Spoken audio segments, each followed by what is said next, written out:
Venezuela. En el caso de Colombia es muy delicado porque podrían sobrepasar las expectativas de la migración venezolana hacia Colombia y crear un problema de carácter político a nivel de Colombia y de la frontera, como hemos visto, con tantos venezolanos buscando otros horizontes, y Colombia con una frontera de 2.000 kilómetros le angustia lo que pueda pasar en Venezuela, más allá de lo que dice Guatemala y otros países de América Latina. Pero es que las Naciones Unidas, a través del Alto Comisionado, también exhortan a las autoridades venezolanas a no hacer uso de la fuerza y hace un llamado a la negociación, sobre todo con tantas víctimas inocentes, tantas muertes innecesarias en las últimas semanas en este país. La organización hizo un llamado a cesar el uso excesivo de la fuerza para reprimir manifestaciones y a respetar el principio de la libertad de reunión pacífica, por considerar que las autoridades continúan violando el derecho a la libertad de reunión. Sobre las 10 muertes que se produjeron este domingo durante la elección de la Asamblea Nacional Constituyente, la oficina del Alto Comisionado de la ONU pidió que éstas sean investigadas de manera rápida, efectiva e independiente, e instó al gobierno de Venezuela a cooperar totalmente con estas averiguaciones. La oficina también calificó de inquietantes los registros de viviendas que se llevaron a cabo durante el fin de semana por parte de las fuerzas de seguridad y solicitaron a las autoridades detener esta práctica ilegal.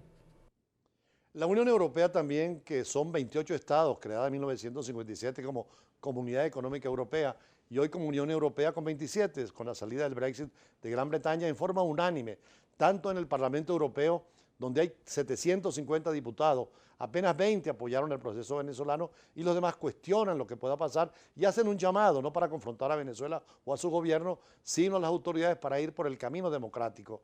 Por supuesto que la Unión Europea, como los vamos ahora a ver, llama la atención al arresto de opositores venezolanos, que va en una dirección, dicen ellos, errónea y que dificulta lo que pudiera ser la necesidad del encuentro y del diálogo en una futura Venezuela.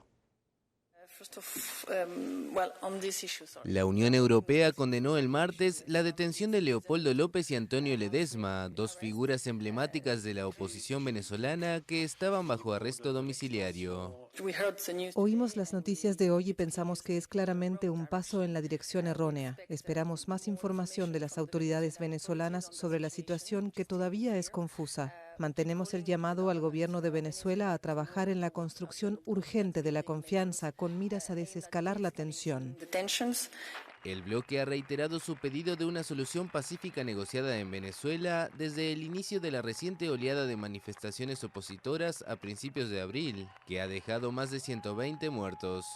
Sin embargo, sus integrantes elevaron el tono de su posición tras la convocatoria del presidente Nicolás Maduro a la elección de una asamblea constituyente, que no fue reconocida por una decena de países, entre ellos Estados Unidos, España, Argentina, México y Colombia.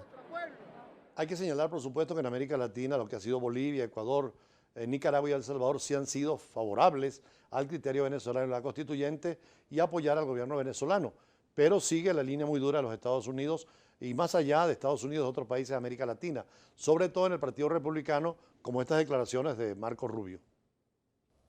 No hay bloqueo económico de Estados Unidos contra Venezuela. Sin embargo, la economía de Venezuela, una nación rica, está en ruinas, porque el gobierno de Maduro ha regalado su petróleo y gran parte de su soberanía a Cuba.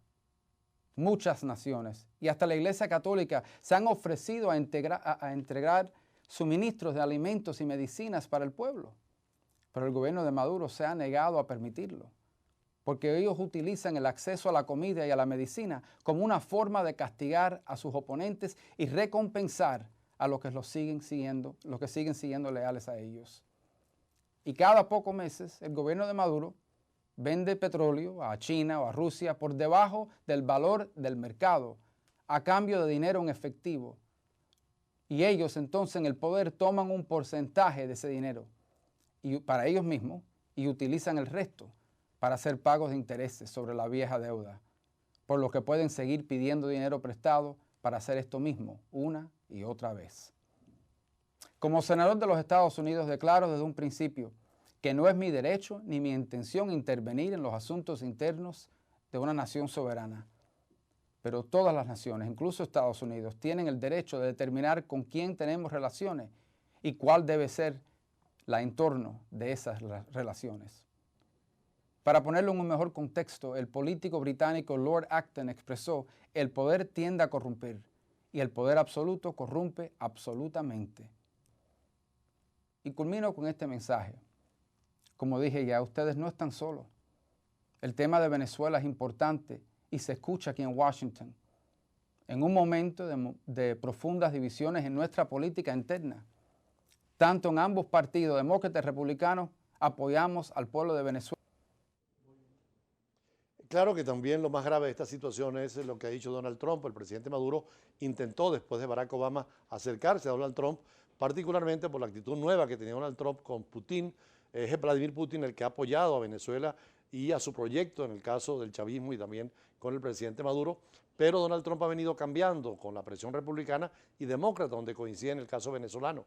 Y ahora lo más grave es que son sanciones ya al propio presidente de la República, donde hay esa dualidad de la personalidad individual de Maduro, pero también del presidente de Venezuela, y qué pasarían con los contratos futuros. Sobre eso, por cierto, vamos a hablar más adelante con un especialista en Derecho Internacional, Mauro Valdés, para conversar sobre el tema de lo delicado de la situación venezolana. Ya regresamos.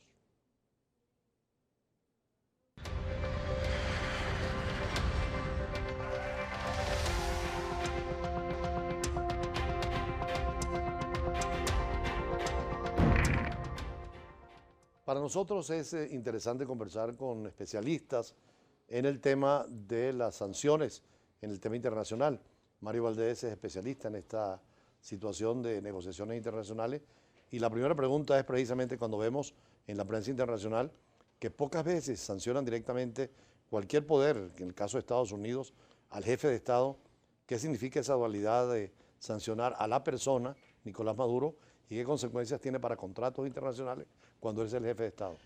Sí, el presidente Nicolás Maduro es el cuarto presidente sancionado, diríamos pues de manera directa, pero además quien ya se encuentra en el Tribunal Penal Internacional de La Haya.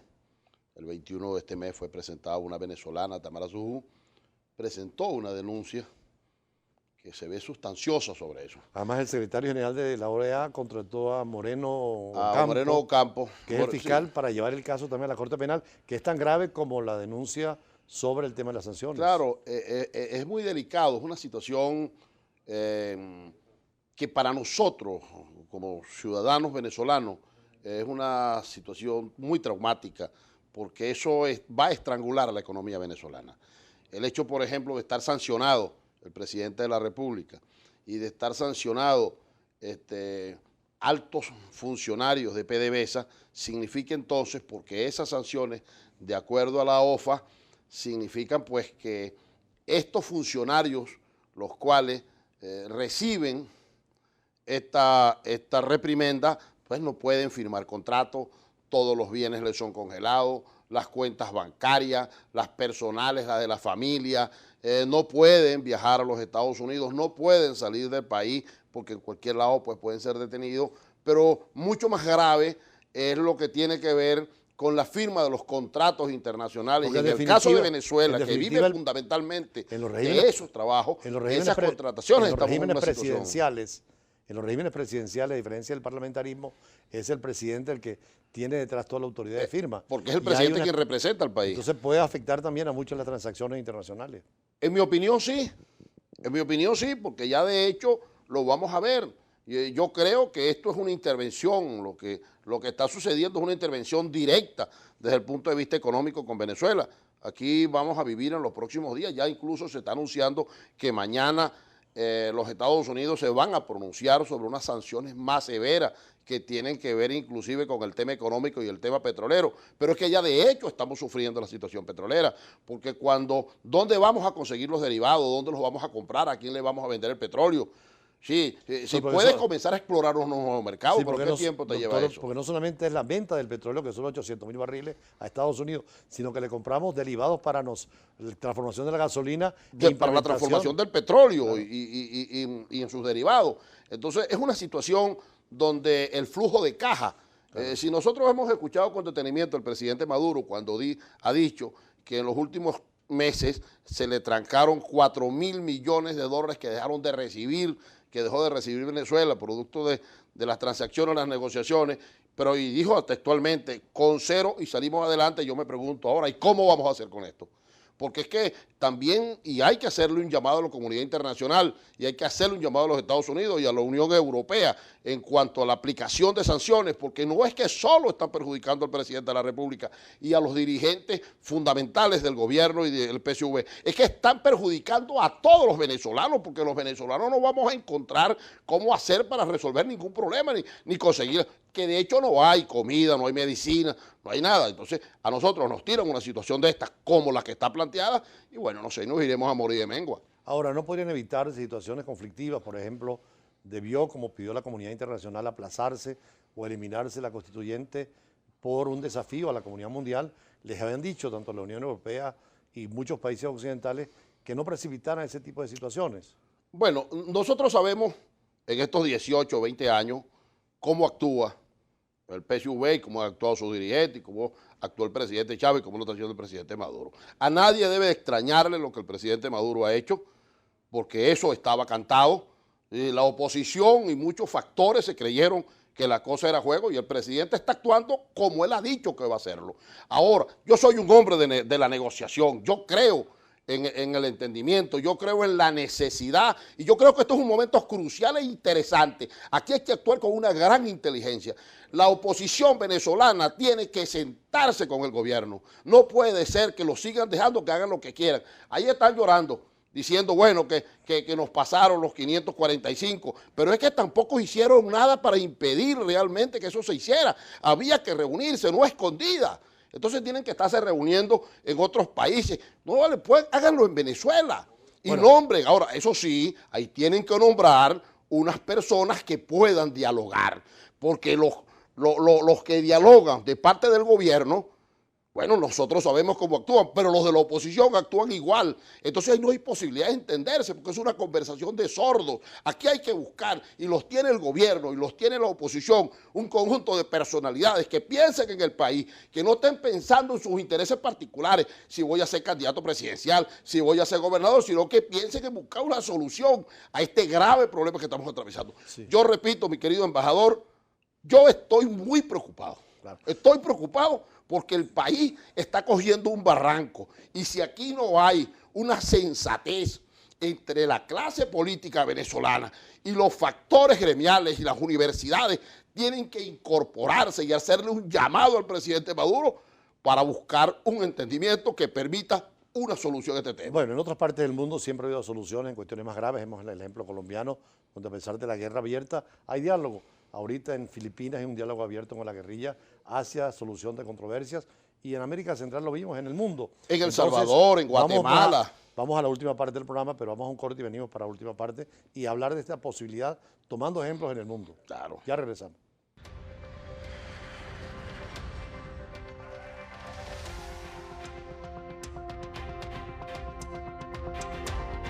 Y hay dos demandas, como él decía, unas particulares y otras que es posible que el secretario general la introduzca con la asesoría de Moreno Campo.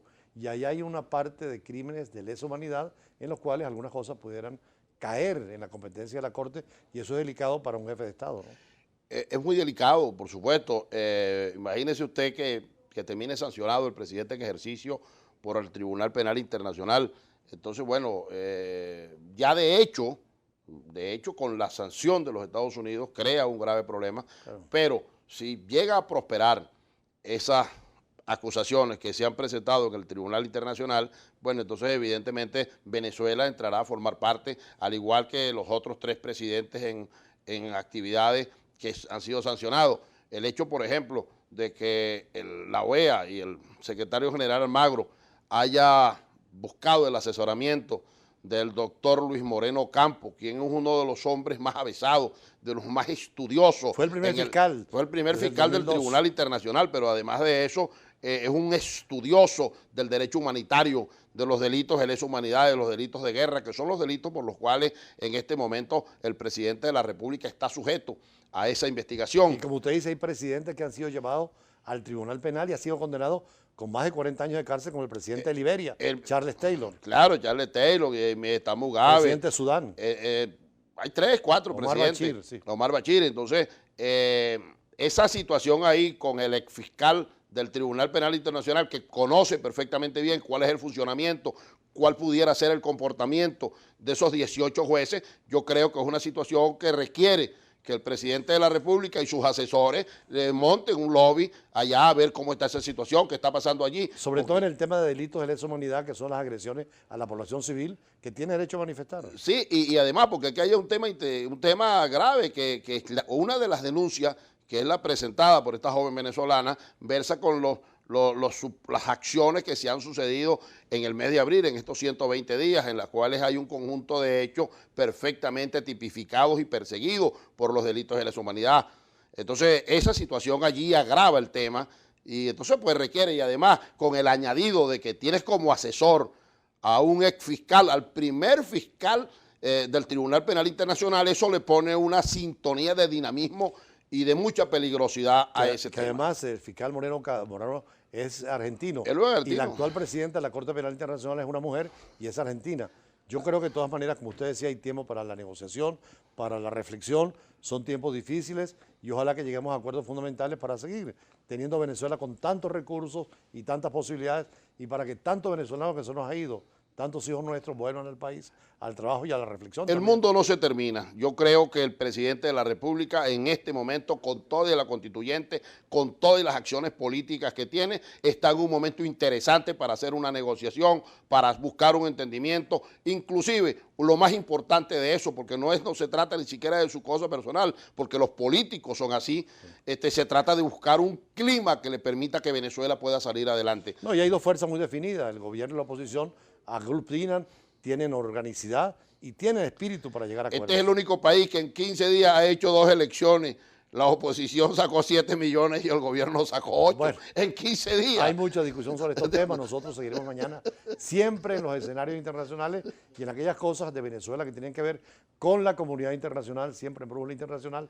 Nuestro imperativo es lo internacional, pero claro, Venezuela es parte de toda esta polémica a nivel mundial. Ojalá que sea para el bien final de todos los venezolanos, porque es tiempo de tormentas, pero después viene la paz, la calma, la tranquilidad, la luz y sobre todo los buenos tiempos. Así que mañana a la misma hora con Brújula Internacional y gracias. Ojalá se imponga la cordura. Gracias de nuevo y la sensatez. A Mario Valdés. Hasta un próximo encuentro. Gracias, embajador. Muchas gracias.